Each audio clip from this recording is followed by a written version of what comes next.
Ready.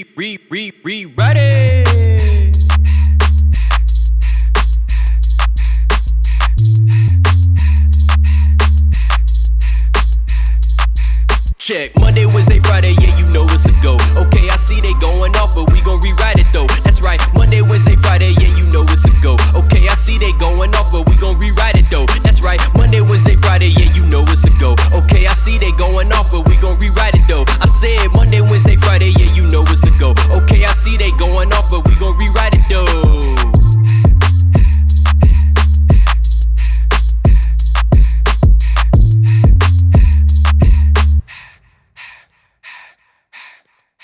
Ladies and gentlemen, welcome to another edition of the Rewriters Room. We are the men with the pen. We are back. It is great to be back. We hope y'all enjoyed our first episode of season 4, rewriting Cody Rhodes' first year back in the WWE, the trivia, everything that we had for you. And we are back once again. It's the boy Armon, the John Cena of journalism, the Paul Heyman of podcasting, the Roman Reigns of rhetoric, and the Brock Lesnar of broadcasting. I'm not here alone. Y'all know I'm here with my two guys, the Shield of RNC, A Show RNC. Fellas, how y'all feeling?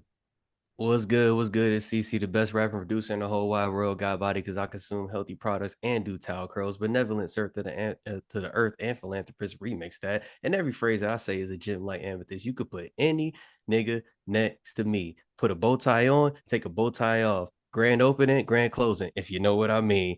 Whose man's is this? No longer Fox News. I may talk a lot, but I only got one thing to say: love yourself and keep going. You are the world. Give all you can. Take care of your body, your people, and your land. Where my nigga Chan? I readily admit when I'm wrong. I was wrong about Wesley. I wasn't a believer.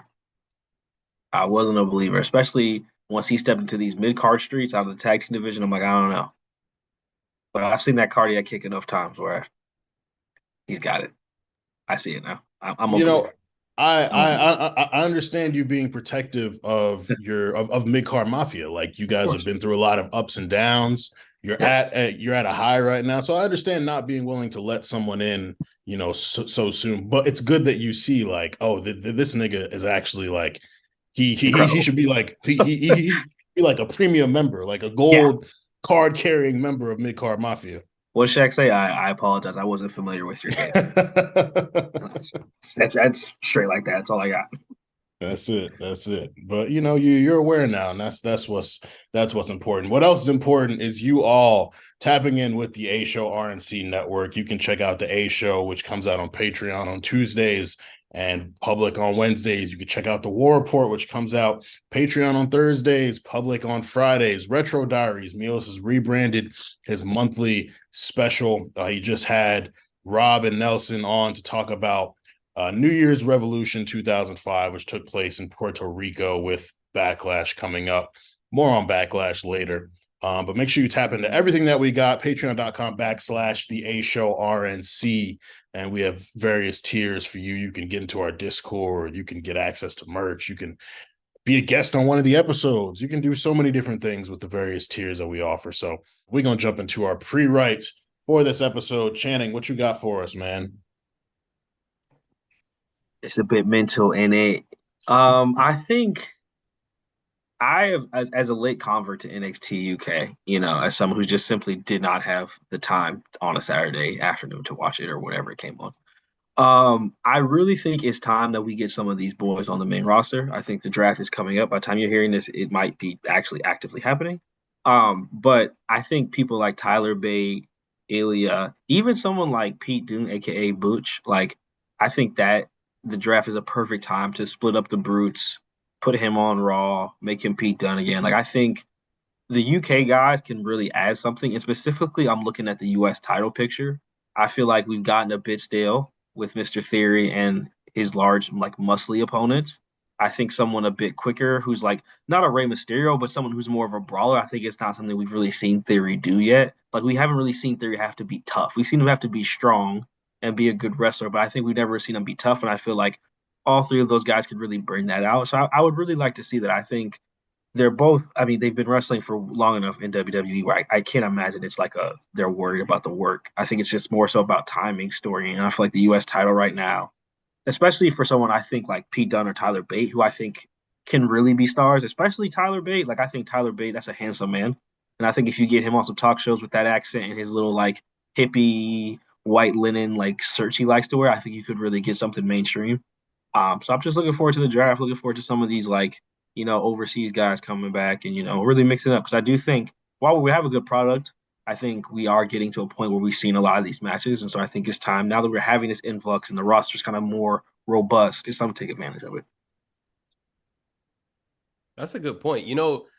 I was thinking too, like when you made the comment about Tyler Bate, because if you look at what Nick and the company are trying to do with the WWE now, it's like, they already know they got their niche audience on lock.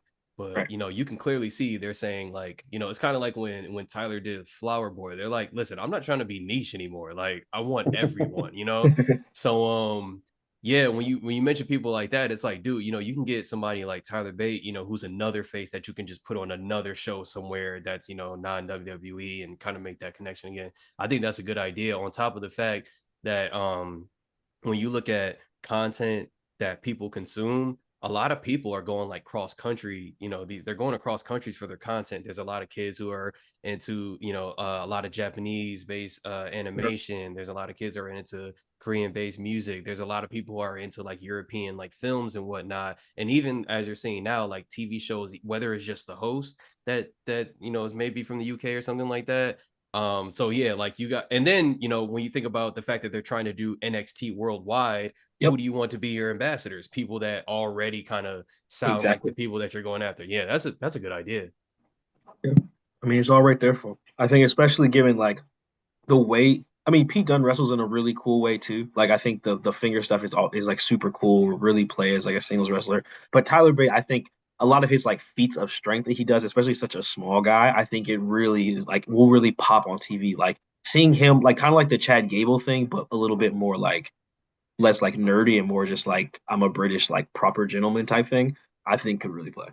And yeah, you get him on like a I don't know, American Ninja Warrior. He gets to make a couple funny quips about like, oh, look at this chap, and that's all you need, bro. He's all over TikTok. It's easy. I fucking love Tyler Bate. He's one of my favorites to use in 2K. So I support Big strong boy. all Tyler Bate pushes. CC, what you got for us, my guy? All right.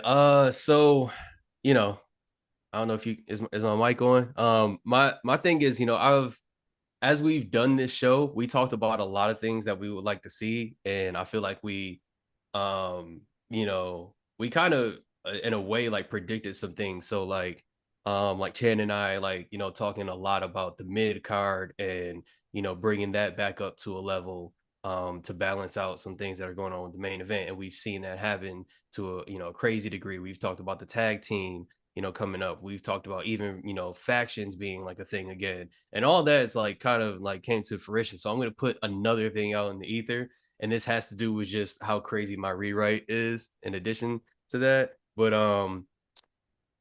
I remember watching when I was younger and seeing people like Michael Cole, Coach, even like JR and Jerry, to the degree, when you're, even there was a point when Earl Hebner kind of like did this, but you got like your Teddy Longs and whatnot. There was a point where and they did this recently with like Sonya or whatever, but some of the people more so in the background, and I'm talking specifically about those commentators slash like WWE reporter people. So think like Kayla Kathy or whatever. Maybe put KP back in that role or whatever. But I would very much like to see those people who are on the mic, just doing the interviews or whatever, become a little bit more ingrained in storylines. Not that they're driving the storylines or that they're super crucial to them or whatever, but if you go back and you watch some of the product from years ago, one of the things that made the backstage segments so hilarious was just like the personality coming from the interviewer themselves, working with the interviewee. We saw it for a while when Paul and Kayla kept doing that thing where like she would just come up and surprise Paul and he would just be like, or whatever. Those little moments right there, those help. And when you consider the fact that those people have the jobs that they have because they're so good at talking on the mic, and we just talked about with Channing's note how the WWE is trying to get people, into different places. They're trying to permeate. You get those people a little bit more built up. I know they already have a crazy job to do, but they can go off and, you need people to host stuff and whatever. Yes, it would be great for a wrestler to host it, but these people are already great on the mic. Just have them go and host some random ass family game show or whatever that plays at your grandma's house when you go to watch them or whatever. Like it's just little stuff like that. So that's my thing. I'm just like, listen, we got some good people here. They do good interviews. It's like really great. But I'm like, let's see if we can just like do a little bit of something with that. Like I just wonder what that would look like nowadays, especially nowadays, without the crazy sexist, racist shit that used to happen. But yeah. It's insane sometimes when you like watch it, or I guess more so listen to it now. It's like I was like 10 listening to this, dude. Like, like I was a kid. He was just like he just monologued about Tori Wilson's breasts for like a minute and a half. Bro. Like, God, like it's hard to listen to, so I'm just like, this is bad. Like, this is not acceptable, dude. Bro, you just watching The Rock stare Lillian Garcia in the face as he's just making sex references, saying like you're just like, hold on a second. They put this on TV every week for real. I was like, yeah, dude. It's crazy too, because like this is the type of shit that we ate up. Like I think about when I was young as hell watching Chappelle Show or watching South Park or watching Family Guy. Like those explicit jokes, like when you're young, you would laugh at that shit. And then you look back, you're like, wait, this nigga was saying this shit? Like, this is horrible. As an adult, I'm like, if my parents knew that JR was saying this and Jerry was saying this, like that I would get in trouble for doing the moves. But I think the things that I was hearing was worse than me trying to do the wrestling moves. Yeah. But that's the era we grew up in. All the reality shows, all that, like TV was just so insane at that time. And you look back and you're like, wow, like this shit is really fucking crazy. So that first gen cable was wild, dude. Like kids don't know, bro. They just put anything on TV, dog. Like they just put anything. Anything. I hate to be. Actually, I don't hate it. I'm gonna be an asshole. I had a revelation this past weekend, and I think that I'm speaking from a place of jadedness. So as you know, the listeners and as you guys are well aware, I'm a Drew McIntyre fan, stan. So swords up high, all that shit. You know, like the sword cross emoji is one of my most used emojis. And over the last 2 years now, you know, we have been really waiting to reach the mountaintop again, you know, get a world title. You know, I had to sit through the build to Clash at the Castle. And what a build it was. Man, like if there was any time that we believed this reign was going to end, like if we had to rank it, it would be Cody. It would be that Drew match. And I think John Cena at SummerSlam 2021. Like those were the times where we believed, like even though his matches with Brock, we was like, oh, he's gonna steamroll Brock, like, which is crazy to think about in hindsight. But you know, I've come to accept that it is not in the cards for Drew. It may not be in the cards for some time, but there's another hive of fans. And I hate to direct this towards them because I too am a fan of this wrestler, but there's another hive of fans who for about a year now has been trying to insert someone into things that while it would be cool to see him there, it hasn't been his time. Again, I love this guy, so I hate to say this, but I don't hate to say it that much because niggas been giving me hell for my Drew fandom.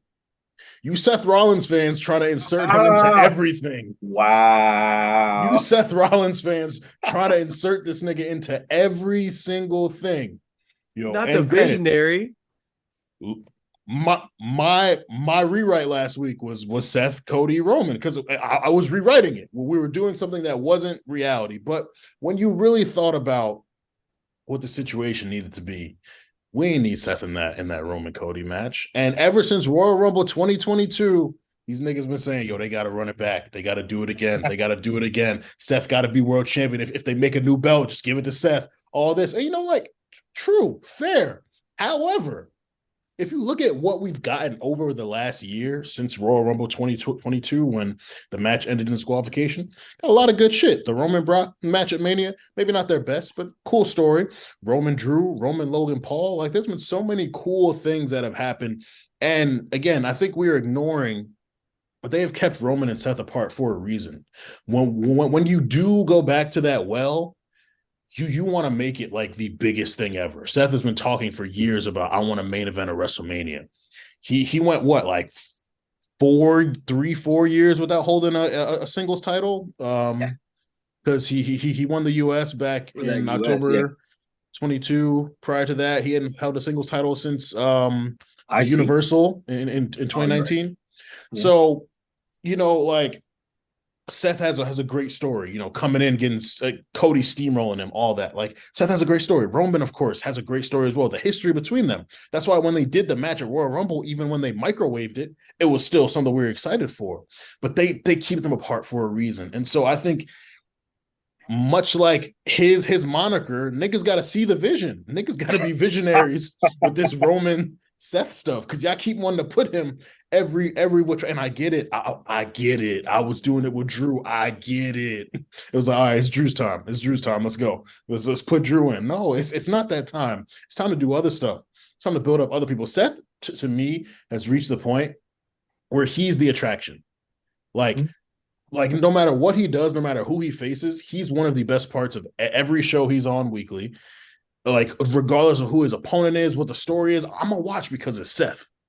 He works his ass off. He's fantastic. But I think it's another case of us having our faves and us wanting our faves to be in, the most prominent position. Sasha Banks fans is like that. We got a lot of different fandoms who are like that. Stall Mercedes out, bro. Stall Mercedes out, man. I hate to compare Seth Rollins fans to Sasha Banks fans because it's two different levels, but this has been something I've been thinking about for a while. Like, bro, it was so obvious that Cody was going to come back and win that Royal Rumble, but these Seth Rollins fans is like, hey, yo, I honestly think Seth should win, man. I don't know. No, he should not. This is it's Cody time. It's Cody. And again, for everyone who's going to get it misconstrued, who might clip this, who might screen record and leave shit out, I love Seth. Seth is one of my top 5 wrestlers of all time. Not just currently, of all time. I absolutely love that nigga. But you got to have some nuance, and you got to have the ability to distinguish that, hey, some other shit got to happen. Seth is going to have his time. Like, if you think H is going to take over and not put that world title on Seth, not put him in a world title position at some point again very soon, you're silly. But hey, man, we got some other shit to cook up. Like, that's it. The business thrives off of having a lot of different angles that they can go. You can't just run right back to Roman Seth. I think the issue with Seth is like, and this is like in terms of like the issue you're having, not the issue I have, is it's kind of like the Undertaker returns, where it's like, it's so cool. Like, the idea of him and Roman is just so cool that you want all the time, but it's like if you had dessert for all the time. It's like, if the Undertaker returned every month, it wouldn't hit as hard. Like, they have to keep it from me because it makes you thirsty. Because it's like, the Seth Roman is just so pure. It's like Shakespeare. Like, it's just like so good. But like, if you had it too much, you'd be sick of it. And part of the reason why people want it so bad is because we don't. And because it's just like, not even the match, the entrance with the Shield gear. It was like, people have such a hard on for the Shield, like WWE as a like conscience. Like, even people who act like they don't, it's like, the Shield was fucking cool. Every time they do stuff, it's cool. And so it's like, anytime you can just tap into that, and especially if you have it just be like you said, semi-authentic, like 50% authentic, people are gonna want it. And so it's like, I think if the titles were on someone else, the Seth people would be there, but they would not be as loud. But part of the reason why they're so loud is because it's like, it's not just Seth, it's like Seth and Roman. And people just love that. It's just such a beautiful, like, succinct, like, it's like two brothers. It's just beautiful. And so it's like, people want to see it. And they're always going to want to see it as long as it's a possibility. It's like having a bag of candy in the room and being like, all right, don't eat it. It's like, as long as it's sitting there, you're going to just look at it and be like, man, I want that. No, and I think that's a testament to them being patient with it too. Because think about like 2007 to 2013. We were getting John Cena versus Randy Orton damn near every single pay-per-view. Like, in theory, that should be a match that, like, And I'm sure at the time there was a subsection of fans that loved it. But like you said, if you have dessert every day, it gets old. Like that's two of the best of their class going at it. That should be amazing. But they overdid it because they really had nowhere else to go. Now they've got people they can build up for Roman. They can also keep Roman off the show, make him an attraction, like do other things. So it's really a testament. Like people wanting it so bad is a testament to how good they've done in not rushing to it and rushing back to it every single time. So again, I get it. I do get it, but I need niggas to be a little patient. That's it. That's it. I'm gonna take it to another level.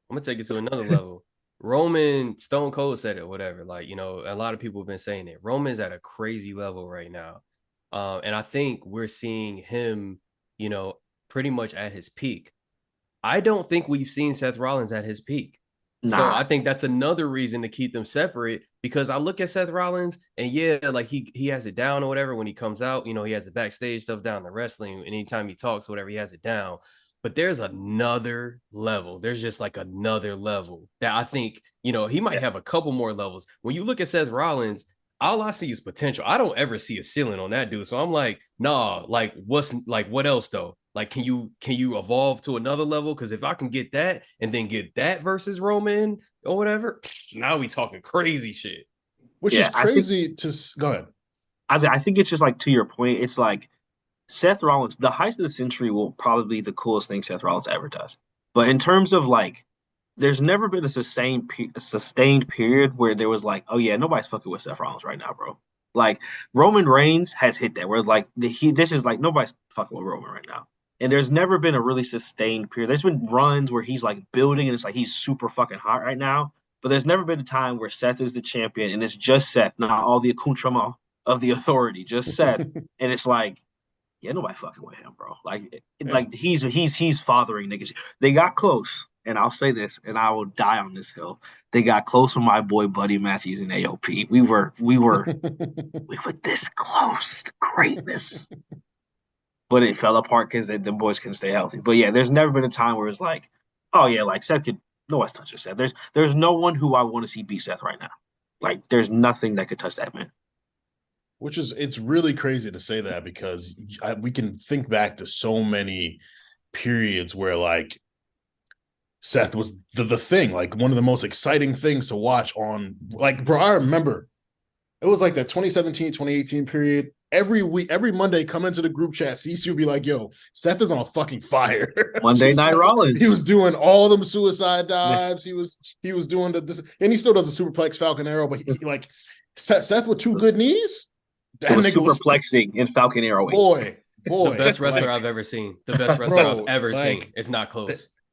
And so that with the in-ring, the character work over the last few years has been amazing, and the in-ring has still been sustained. But like, it's really crazy to say someone who he's what, like 11 years in now, 11 years WWE wise. He was doing, indie shit before that, but like he still hasn't peaked yet, which is scary. Like scary in a very good way. And you can tell it's something that affects him. He talks about it in his interviews, like, I've never been the guy. Like, I want to be on the marquee. And it's, and I think if you think about every one of those peaks, like, the time where CC would text us every week, he was just the Intercontinental Champion. Like, he wasn't even a world champ. He was the Intercontinental Champion, making that division feel like it was the best shit ever because Brock and Roman were still around. You think about the Fiend shit that slowed him up when he was still babyface. Like, there's been so many moments where you could almost put it on the WWE for kind of folding in a way. But Seth has been so good about like kind of regrouping and coming back and, still being that guy. But, I am really interested in a period where he's the top guy. Like I'm very fascinated in what that would look like.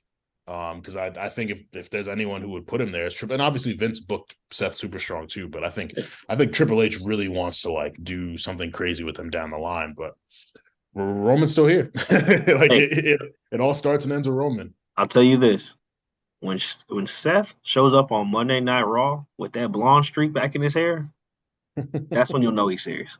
That's when you know he ain't playing with niggas no more. He's back. Like when he come back Demon Home with the blonde streak back, it's like, oh yeah.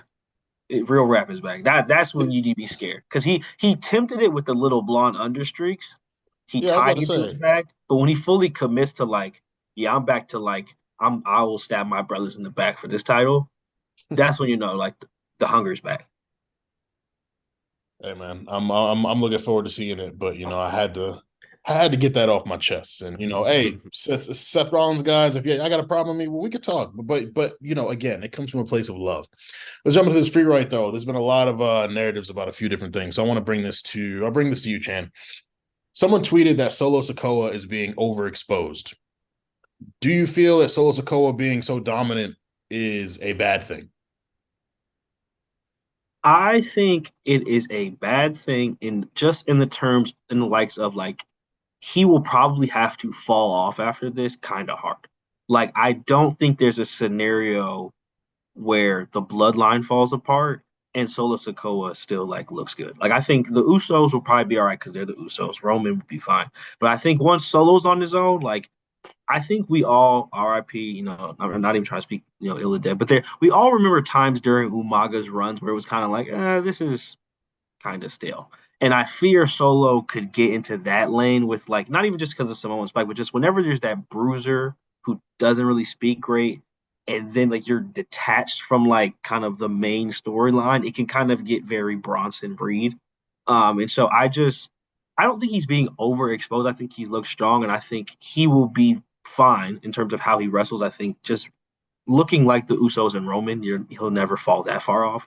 But I do fear that like he is not being built as an individual. He's being built as part of the bloodline. And I fear that once the bloodline storyline falls, his individual character won't have that much to fall on.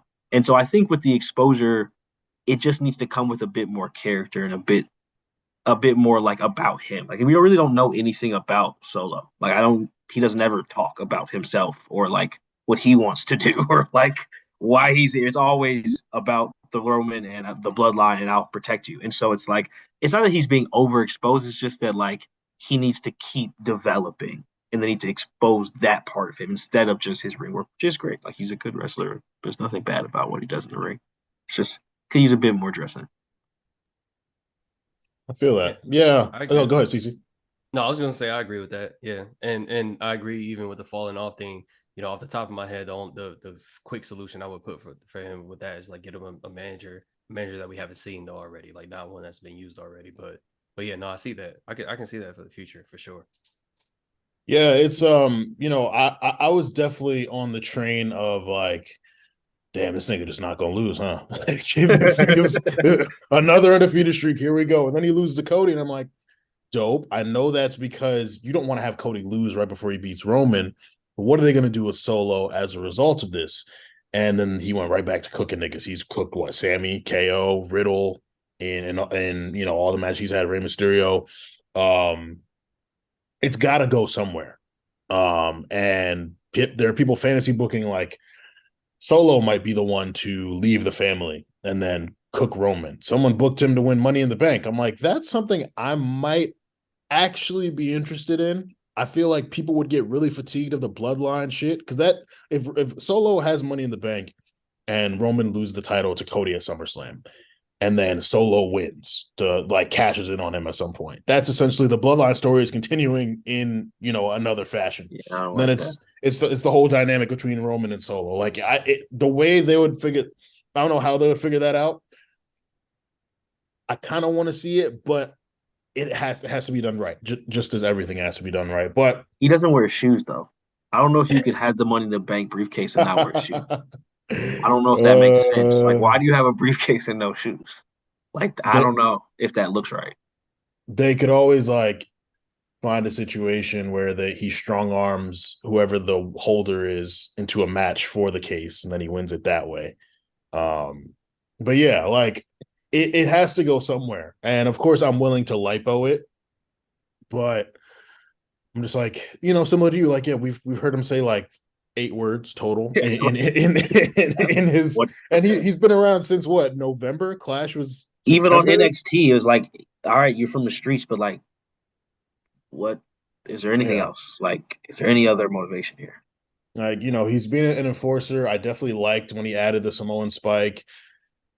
His matches are kind of going the same. Like, he's really like a baby Roman. Like, because the Usos are always gonna help him. He's gonna find a way to win. I mean, yeah, he's taking bumps for Roman. Like if this was 2004, Roman would be in the match doing this stuff. But because Roman doesn't wrestle that much, they got to have a stand-in, and he's basically that's what I'm saying. Like it's not bad; it's a good look. It's just like being Roman's body double can only take you so far. You know, at a certain point, you have to be your own person. And even if he was just like talking about like why I love Roman and why like this is so important to me, that would even add more color to like, okay, how do you feel being the new guy here? Like, do you have any opinion on that? You know? Yeah. CC, for you, Rhea Ripley and Zelina Vega were booked for the SmackDown Women's Championship match at Backlash. Do you feel like this match needed a better build? I mean, what the fuck were you gonna do after that? Like, you needed all the time that you had for Charlotte and Rhea. You needed all that time, and then you needed like decompression time afterward.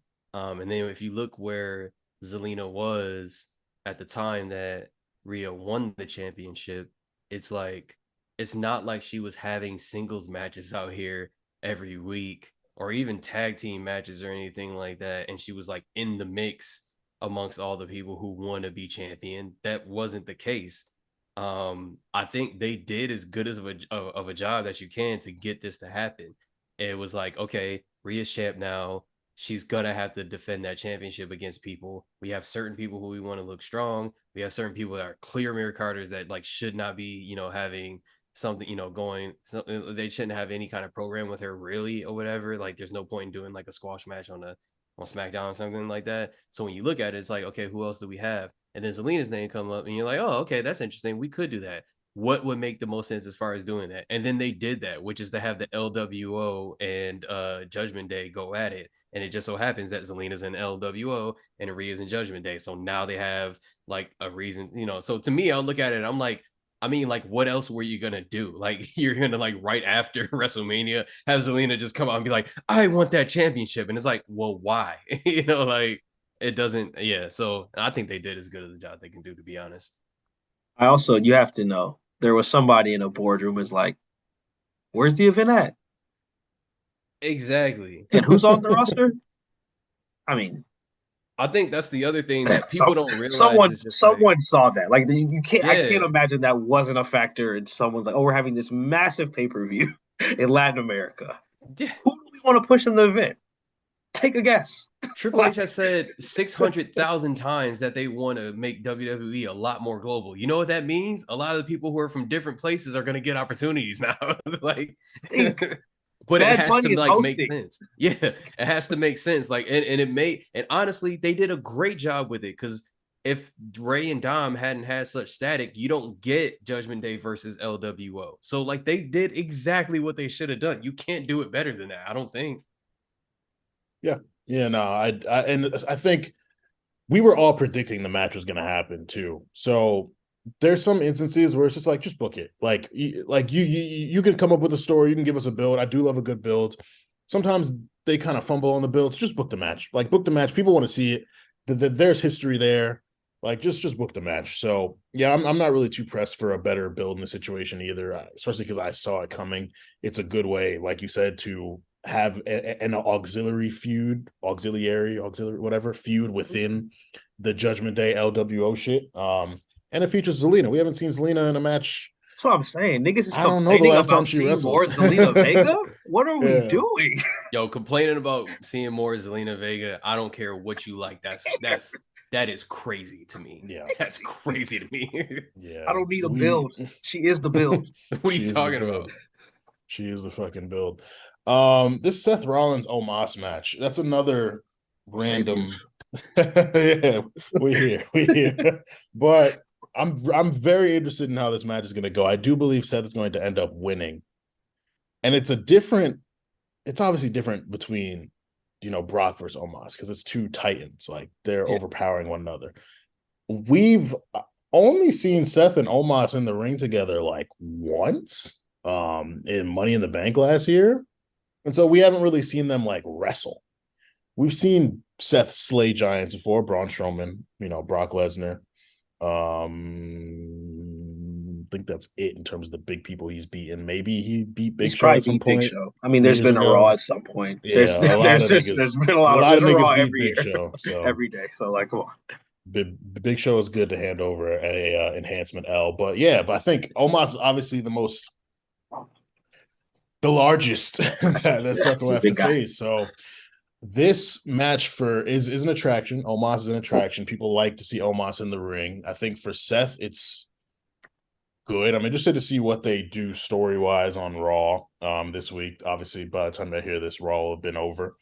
But yeah, I'm really interested in how this match is going to go, just in terms of like the actual structure and production of the match. I think it's going to be fun. It's going to be very cool. Like seeing Seth hit a stomp on Omos is going to be pretty fucking crazy. I don't think he's going to hit the buckle bomb or the superplex or the fucking arrow. So his offense, crazy. It would be nuts if he did. So his offense is going to have to change quite a bunch. But I don't know. Something in me feels like there's going to be some twist, some wrinkle. Can you pedigree someone that big? Do you think he'd go for it?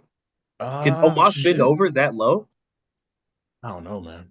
That's what I'm saying. I like just physically, like you're so right. Like just the physics of this match. Like what offense can Seth do? Also, like I'm kind of with you. I think though that this match is, I for some reason feel like this match is going to spin off into something.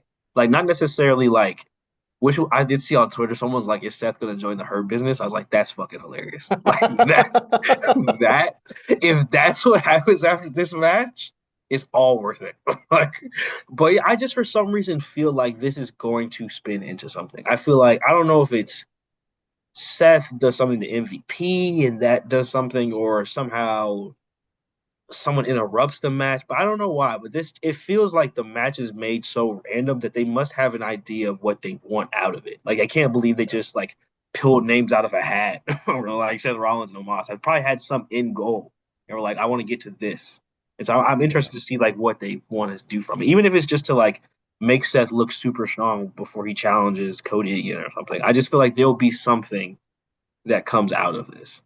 For sure. Or maybe it's Omos challenging Roman. That would be hilarious too. If he beats Seth and becomes the number one contender, that would be so funny. I saw someone say that on Twitter that Roman should face Omos, and I'm like, you know what, man? I didn't want to see the Brock Omos match. I actually enjoyed that. The Braun Omos match was cool. Roman facing someone he hasn't faced someone that large since Braun. The Usos trying to like can Solo Samoan psych 7 feet in the air? Like, can he even do it? Like, just the interference would even be comical. Like, I just think it would be an interesting match. Like, even him saying that in a promo, like, I don't care how many of your little cousins are around. I'm bigger than all of them. I'm the big bully now. I'm the big dog. Like, that's such a beautiful promo right there, MVP. I like it. Yeah. Omos has definitely he's definitely changed my perspective on him. Now I'm saying Bobby Lashley is the lesser Omos. I think the most important thing that's coming out of this is like when you have Omos go against Brock Lesnar and then Seth Rollins, you have to look at what they're trying to do with Omos. They want him to be a good wrestler. You know, they want him to be somebody that they can use over time. They're putting him with people where he has to perform at a certain level. And when I first saw Omos or whatever, I'm like, okay, this could be, you know, like the WWE's been doing for a while now, where they get a big guy and he doesn't really last that long. He doesn't really, you know, because at that point, I believe like Braun was already out. So I'm like, oh, okay, you know, maybe they're just running out of stuff. And I'm like, okay, maybe it'll be that. But then like you see where they're going with it. You see MVP be like, nah, we're gonna like, we're gonna go with him or whatever. And then I see this match, and at first I'm like, that's really random. But then I'm thinking about it. I'm like, yeah, but if Omos has a match with Seth Rollins, he's going to be a better wrestler after, regardless of what happens with Seth Rollins or Omos. He's going to be a better wrestler, and that's what I would like to see for Omos. I just want to see him be a better wrestler over time. So I think this is a good thing for everyone involved. I also just love how Omos only wrestles like Hall of Famers. Like he's only been in like these like not main event matches, but he's only wrestled like main event guys. It's just kind of funny like to think like 20 years from now someone will be doing like rewriters trivia and it'll be like, who are Omos's first 5 opponents? Like Brock Lesnar, Seth Rollins. Like it'll just be like this crazy list of people. I think his first match he teamed with AJ Styles at WrestleMania. Yeah, that's what I'm saying. That was his first match, and he won the titles. And won the titles. They beat the New Day. AJ Styles, Seth Rollins. I work with MVP Bobby Lashley. Like he's just like only with the upper echelon, never like slumming it like some of my fellow big men have had to do. Like, but he's Yeah. only an A-list guy. It's just We'll good for him. we'll ignore all his squash matches with Ali. You know, those Trying to be serve a bigger positive. purpose. Trying to be more positive, man. Just like Let's Ali. jump into this rewrite. So, with Backlash in mind, we are taking it back to the year of 2000. Backlash 2000 emanated from the MCI Center in Washington, D.C. on April 30th, 2000, with attendance of 19,101 people, a buy rate of 650,000 people. Let's look at this match card. So, we had Edge and Christian defend their WWF Tag Team Championships against D-Generation X. We got Dean Malenko defending the WWF Light Heavyweight Championship against Scotty 2 Hotty. We got the Big Boss Man and Bo Buchanan taking on the APA. We got Crash Holly defending the WWF Hardcore Championship against Matt Hardy, Jeff Hardy, Hardcore Holly, Perry Saturn, and Taz. We got Big Show taking on Kurt Angle. We got TNA, which stood for Teston Albert, taking on the Dudley Boys, Bubba Ray Dudley and Devon Dudley. We got Eddie Guerrero defending the European Championship against Essa Rios. And we got Chris Benoit defending the WWF Intercontinental Championship against Chris Jericho. And then lastly, we got The Rock taking on the WWF champion Triple H for the WWF title with Shane McMahon as special guest referee. I checked out some lists, and this was listed as one of the best backlashes of all time. Looking at that card, I can definitely see why they would feel that way in 2000. You know, you had all of the heavy hitters there, and a lot of titles represented. So yeah, we're going to rewrite some of these matches. So whoever wants to start, please, by all means. I can start. So I know what you guys are thinking. I know a lot of you are listening just thinking I'm going to rewrite the test match, but I'm not going to do that. I'm not a shill. So I chose one of my beloved darlings, Hardcore Holly, and I chose to rewrite the hardcore match. So most of you probably know the hardcore title. It's a title on WWF, defended under 24/7 rules. Coincidentally, right before this match in 2000, this is in April, Backlash was, in 2000, in February, is when they made that rule. So Crash Holly is the first person to cut the promo being like, I'll defend this title any place, anytime, anywhere. And that's when the 24/7 rule about the title became a thing under Mick Foley. So going into this match, that is a big part of the match. If you watch this match, it's pretty freaking cool. There's like, this is back when WWF still did like the nice stage design. So Backlash has these kind of like half size when people are walking in and they kind of swing. And during the match, they're just like, Jeff Hardy at one point like does a Hurricane off one. They like throw Hardcore Holly on one and just break one. It's like pretty sick. There's like a bunch of ladder spots because both Jeff and Matt are in it. So this is kind of like they have not split, but this is like building the tension between them when they're still kind of beefing a little bit. But in the match, eventually both Hardys take out Perry Saturn and Hardcore Holly, and Crash Holly pins Taz, who has been knocked out by a Swanton Bomb by Jeff Hardy off the top of a ladder. 1, 2, 3. Crash Holly wins. In this rewrite, the lights go out, and you hear the music. Test, test, test. That's right. I rewrote Test into the hardcore title match. The man who ended up losing the title to Crash Holly to begin with. Test comes out. Big boo to Crash Holly. 1, 2, 3. Test is our hardcore champion once again. At Judgment Day 2000, the next pay-per-view, we have Test versus Crash Holly in a backstage brawl. Leading up to this feud, Crash Holly has been trying to get counsel from his older cousin, Hardcore Holly, about how to beat Test, how to handle someone so much bigger. You know, Test is just different now. He's got Albert with him, like Armon said, TNA. He's also got Trish Stratus with him, you know, just really powering him on. Coincidentally, Trish Stratus is also with Val Venus. This is a very sexual faction we're talking about right now, a lot of sexual energy. So Crash has been intimidated. So they have the backstage brawl. Crash is about to hit Test with a ring bell, but Test ducks. Trish is in the way, so Crash randomly stops, turn around, boot with the bell. 1, 2, 3. Test is still champion. Next, we have King of the Ring 2000. Hardcore is talking Crash. He's like, you're not tough enough. You need to get tougher. I'm gonna show you how to win the match.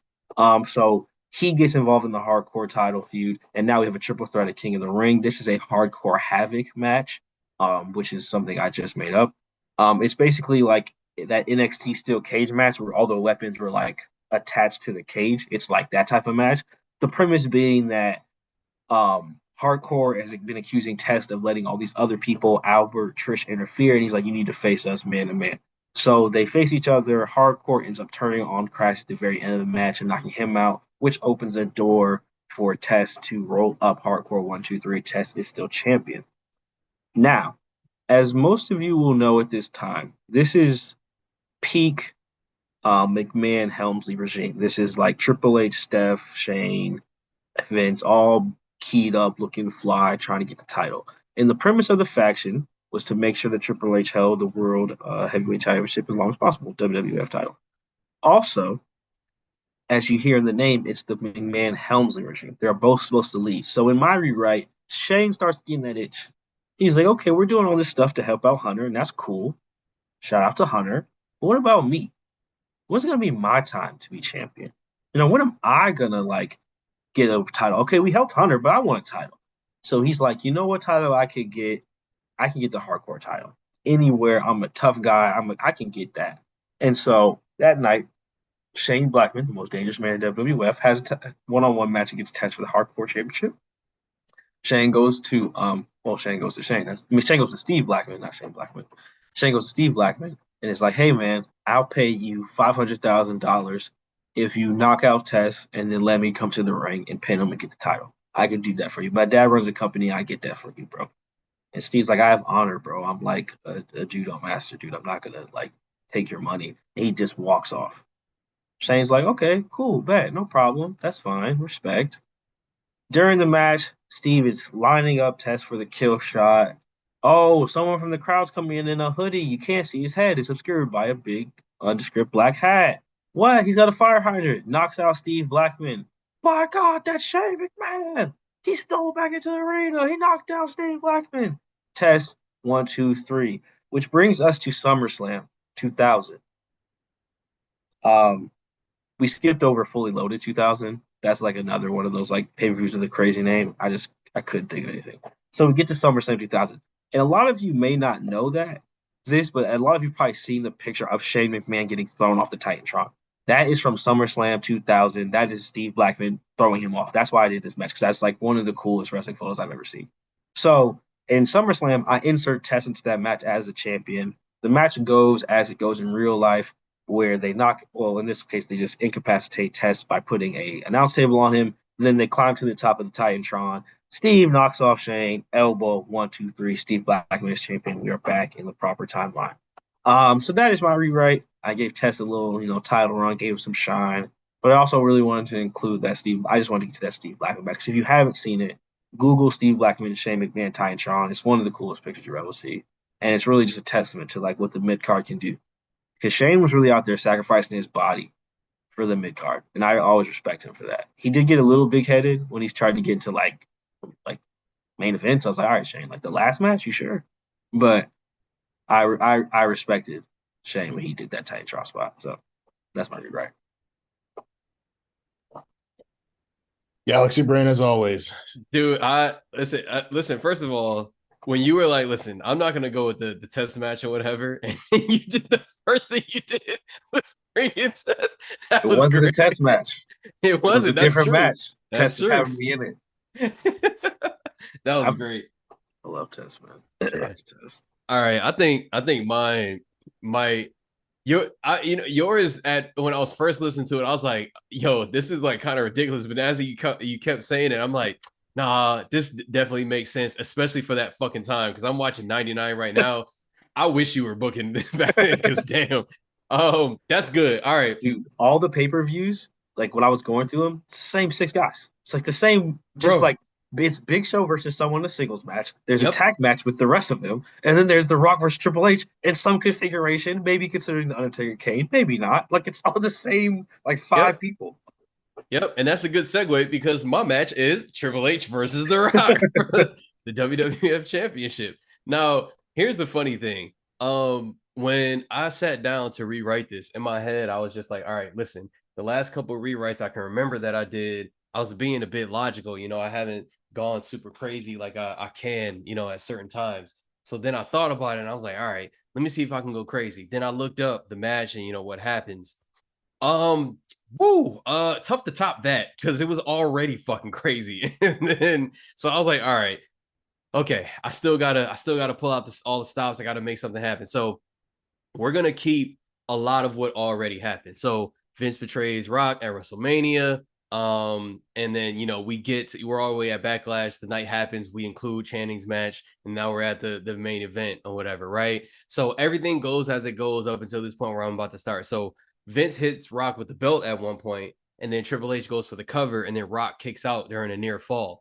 So right after this kick out or whatever, you're like, okay, if you've watched, the WWE, during those years, a lot of times once somebody, got hit with the belt or whatever, and even if they kicked out, what happened is they would usually keep hitting them with a chair or like keep hitting them with the belt, like maybe one more time, and then they like really win. And Vince's psychology back then was just like, oh, like the heel cheated, but like the babyface kicked out, maybe they have a chance, and then the heel like eventually wins. So then you're just like, oh no, I really hate them. Like they never, So we're gonna pretend that was the psychology going into this. Boom, swerve. All you hear is glass breaks.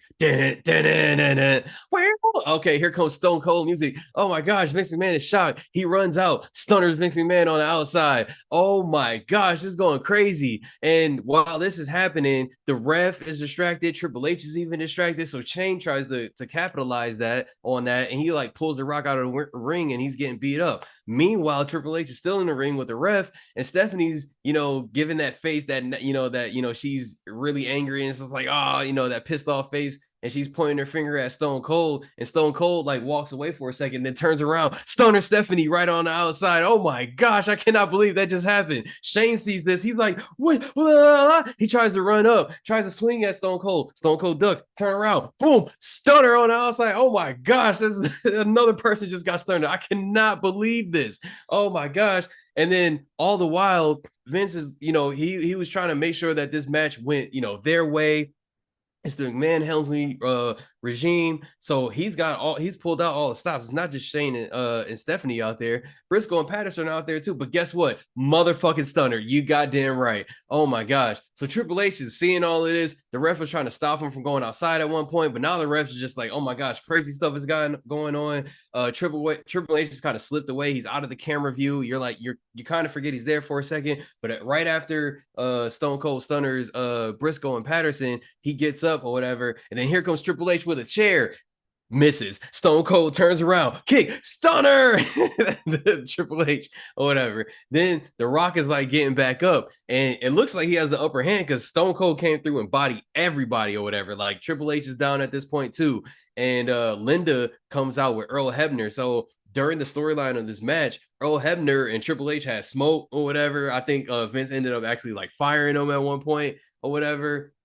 So Linda comes out with Earl, and it looks like, like everything's going to be set right or whatever. Linda comes out with Earl or whatever. The Rock's like starting to, not be groggy anymore, like get up. Stone Cold just laid everybody out or whatever. And at this point, Austin, he got his beer. The crowd's going crazy or whatever. He has a beer. He's walking back up the ramp or whatever. So he's about to pass Linda and Earl or whatever. He nods his head to Linda. Then he cheers the beer to Hebner because, they got their thing or whatever, their relationship. Then he like walks 4 or 5 steps, stops, mid-step, mid-sip, tosses the can, turns around or whatever, and then stunners Earl Hebner right on the outside before he can get in the ring. Linda's already in the ring at this point. She's talking to trying to reassure Rock that the new ref will, make everything good or whatever, but they kind of hear the stunner and like look outside or whatever, and they're like, what the hell? Like he just stunned Earl. What's going on? So like Austin like asks for another beer. He climbs in the rear in the ring. They throw him another beer. Then he tries to like cheers the Rock or whatever, but the Rock is like, dude, you just like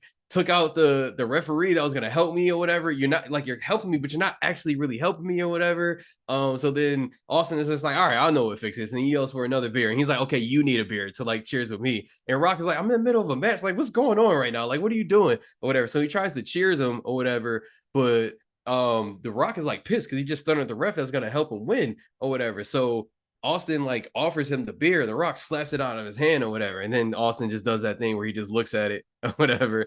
And then he's like, all right, I guess that wasn't for me or whatever. So he drinks or whatever. He drinks his beer. He starts to walk away or whatever. And Linda and Rock, they start to have a conversation, try to figure out what's going on. Oh, guess what? Stone Cold turns around, stunners The Rock. Oh my gosh. Now he's stunnered at this point, probably like 6 or 7 people. I lost count. Can't even count it or whatever. He's going crazy. Linda's like, what the hell are you doing?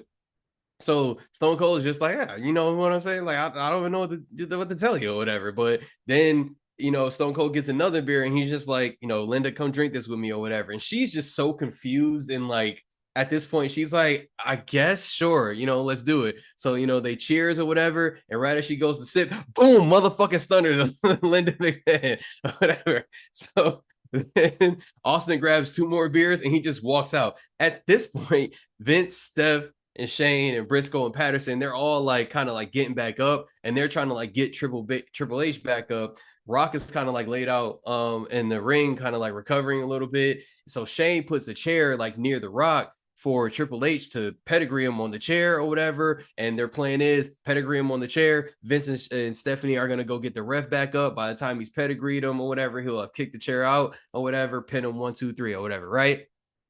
So Triple H goes to pedigree the Rock. Rock does the, you know, flip him over his shoulders or whatever, counter or whatever. Triple H like tries to go and attack him. Rock kind of reverses or whatever, gets him to a clothesline on the ropes, spine buster right on the chair, people's elbow right on the chair or whatever. And then at this point, Triple H's body is like kind of covering the chair. So from the ref standpoint, he can see his shoulders, but he can't see the chair under his body. Counts 1, 2, 3. The Rock wins. And that's my rewrite. My rewrite, I was just like, hey, Stone Cold's in here for a second. What if he just stunnered literally everybody? Because there's always that running joke about how he stunners literally everybody. So I was like, what if you have him stunner legit like 10 people all in the same match and then just leave? Incredible. That's exactly how it would go too.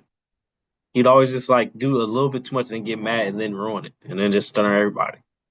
It's always how it went. Somebody just didn't want to drink the beer, didn't want to do something, he just get pissed and then exactly. Yep. It's beautiful. There it is. So for my rewrite, I'm rewriting the Big Show Kurt Angle match. Now, this is probably one of the most uninspiring matches. The match lasts 2 minutes and 35 seconds. And the whole thing here is Big Show had turned face after WrestleMania and was taking on a comical gimmick where he was impersonating other wrestlers. So when he impersonated Rikishi, he was Shokishi. When he impersonated Shonan the Barbarian, he was the Berserker. When he was Val Venus, he was Big Showboski. So in his match with Kurt Angle at Backlash, he was the Showster, which was him impersonating Hulk Hogan.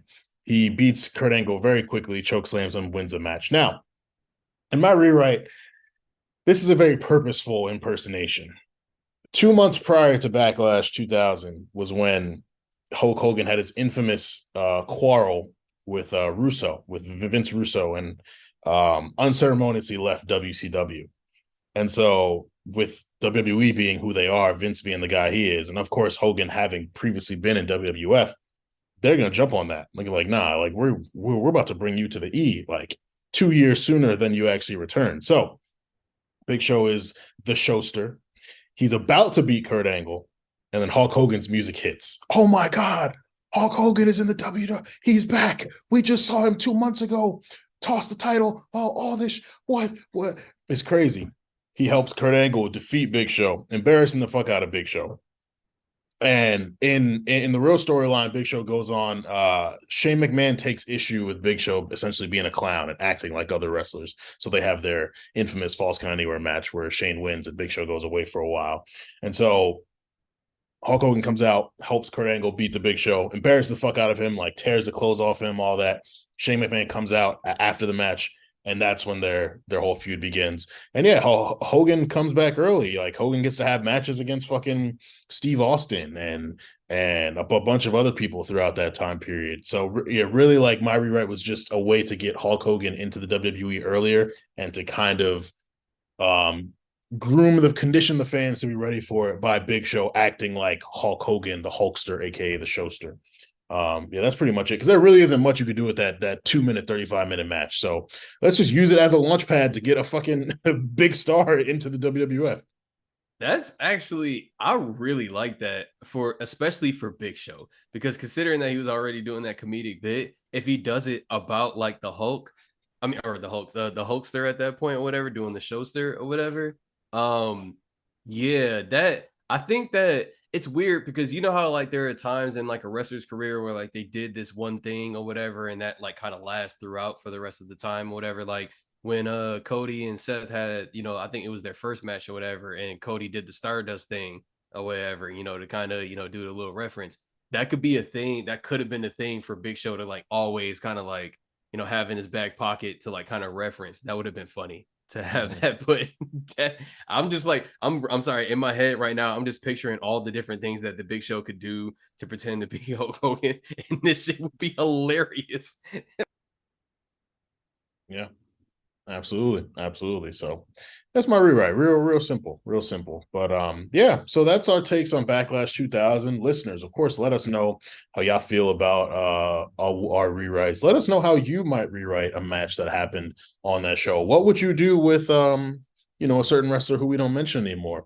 What would you do with the Eddie Guerrero match? What would you do with the show at large? And of course, make sure you tap into the A Show Network, patreon.com/the A Show RNC. Great to be back with y'all once again. For Armon, for CC, for Channing, we are the men with the pen. The Rewriters Room is closed.